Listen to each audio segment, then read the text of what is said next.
Et Adam a connu Ève, sa femme, et elle a conçu et elle a enfanté Caïn, et elle dit, « J'ai formé un homme avec l'Éternel. » Et elle a continué à enfanter son frère Abel, et Abel était berger et Caïn était laboureur.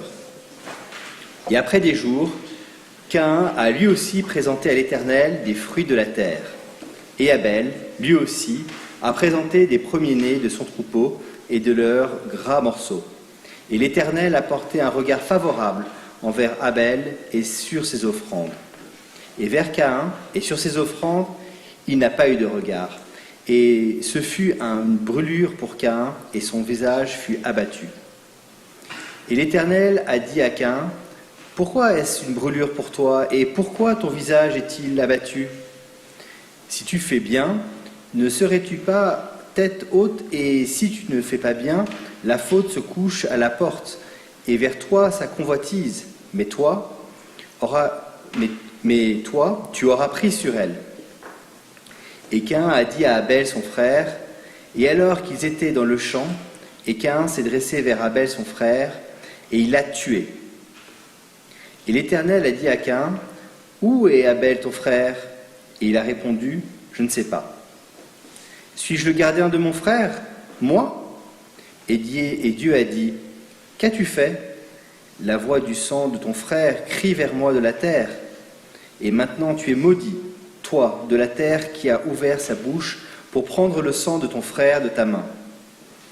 Et quand tu cultiveras le sol, il ne continuera pas à te donner ses forces. En errance et vagabondage pour toi sur la terre. » Et Caïn a dit à l'Éternel, « Grande est ma faute, plus que je ne peux porter. Et voici, tu m'as chassé aujourd'hui sur la terre, et je serai caché de ta face, et je serai errant et vagabond sur la terre. Et tous ceux qui me trouveront, ils me tueront. » Et l'Éternel lui a dit, « Tous ceux qui tueraient Caïn, cette fois ils seraient vengés. » Et l'Éternel mit sur Caïn un signe pour que ne le frappent pas ceux qui le retrouveraient.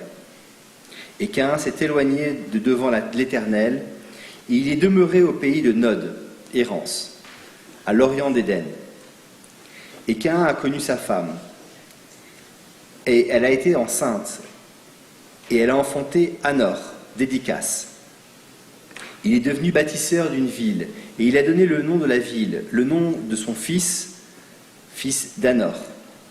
Et un enfant est né de Anor, Irad, le fuyard. Et Irad a eu un enfant, Merouyaël, frappé par Dieu. Et Merouyaël a eu un enfant, Métouchaël, homme de Dieu. Et Métouchaël a eu un enfant, Lamer.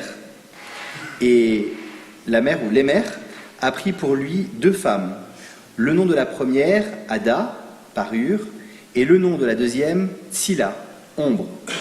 Et Ada a enfanté Yaval, et il a été le père de ceux qui demeurent dans les tentes et près des troupeaux. Et le nom de son frère Yuval, il a été le père de tous ceux qui tiennent le sitar et la flûte. Et Tsila, elle aussi, a eu un enfant, Tuval-Caïn, forgeron de tous les objets de bronze de fer.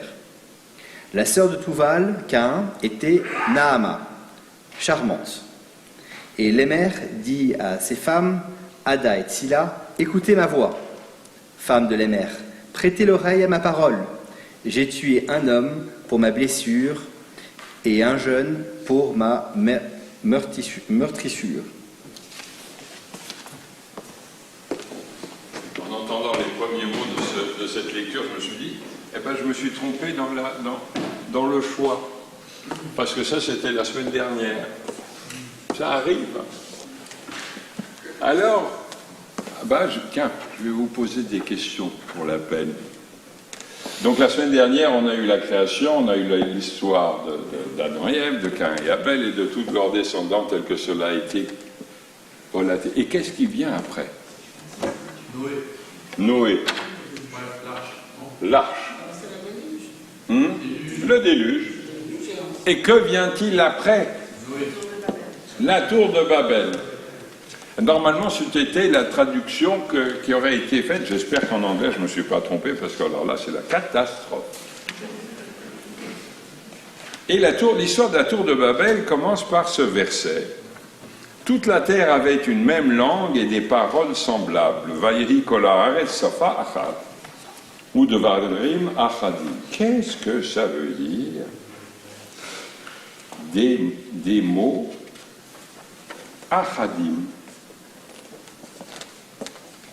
Vous connaissez un mot? Vous connaissez 3 lettres dans ce echad. 1. Alors il y a un commentateur qui dit quels étaient les mots qu'ils avaient.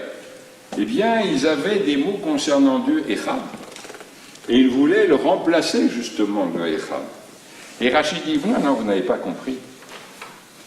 Achadim, oubliez le aleph d'abord, et vous avez une autre racine qui donne le mot chadoud, qui veut dire quelque chose qui est coupant, quelque chose qui perce.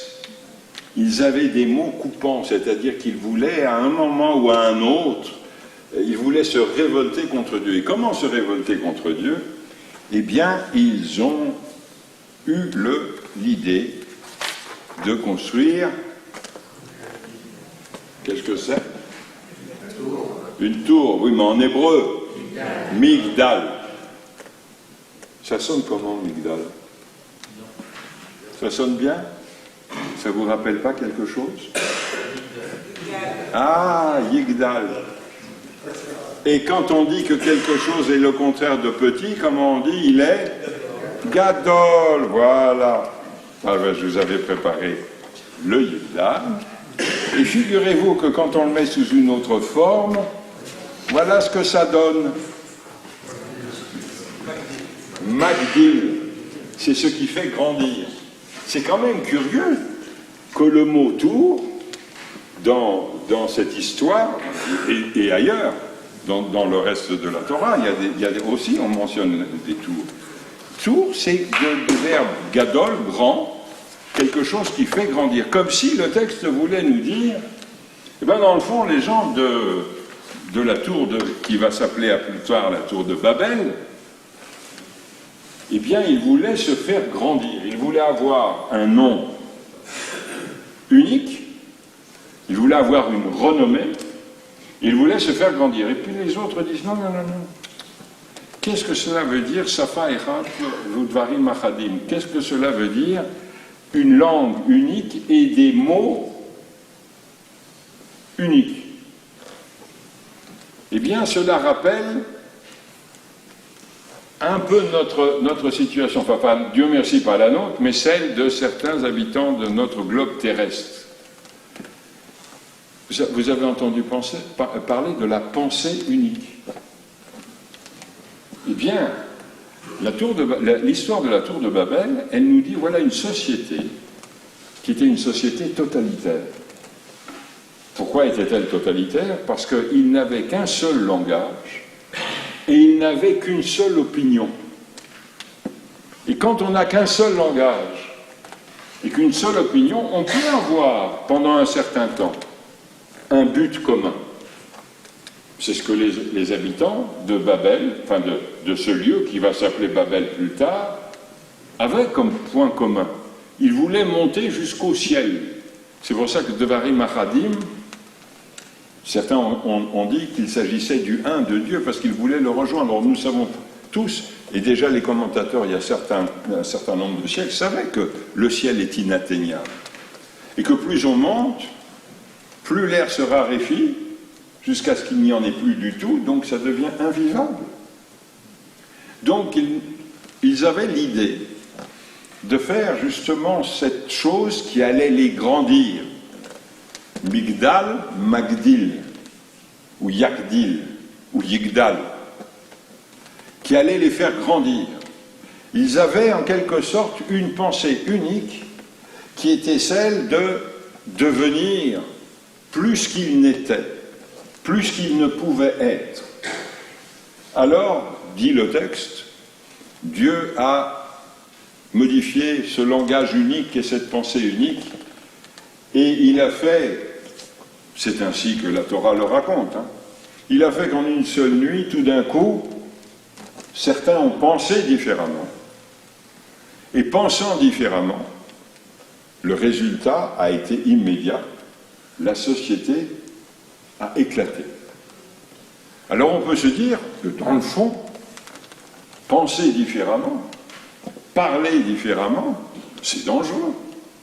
Parce que cela fait qu'on n'est plus les uns avec les autres. Mais la plupart des commentateurs disent attention,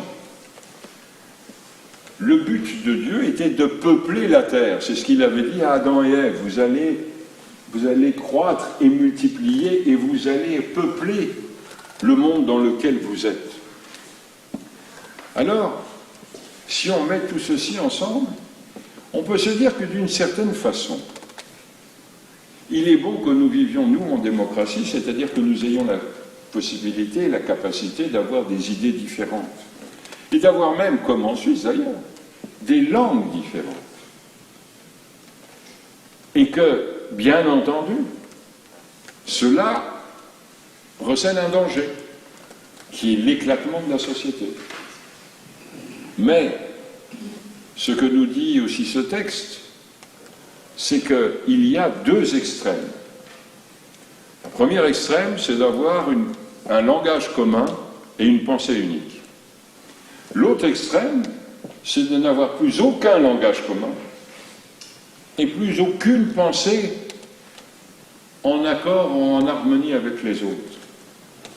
Que certes, cela a permis, c'est ainsi que l'auteur de la Torah voyait les choses, cela a permis que la terre soit peuplée, mais que cela représente peut-être aussi un danger.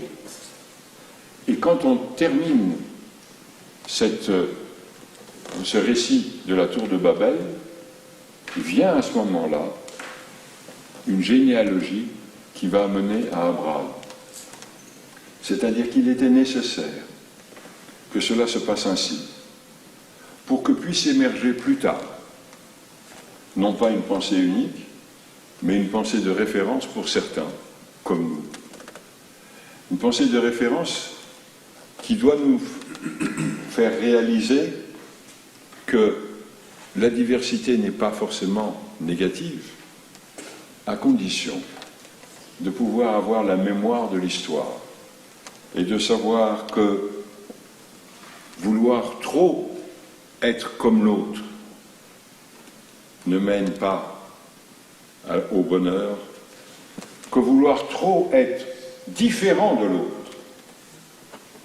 mène à l'éparpillement, et que donc il est nécessaire pour ne pas être dans le sens de Babel, c'est-à-dire de Baal, de quelque chose qui est futile, qui n'existe pas, eh bien il faut savoir faire en quelque sorte l'équilibre entre les paroles uniques et la trop grande diversité de celles-ci, et pouvoir se dire qu'à chaque instant, lorsque nous parlons, lorsque nous pensons ou lorsque nous agissons, nous pouvons avoir nos idées, mais qu'il est nécessaire aussi de prendre en compte les idées de l'autre.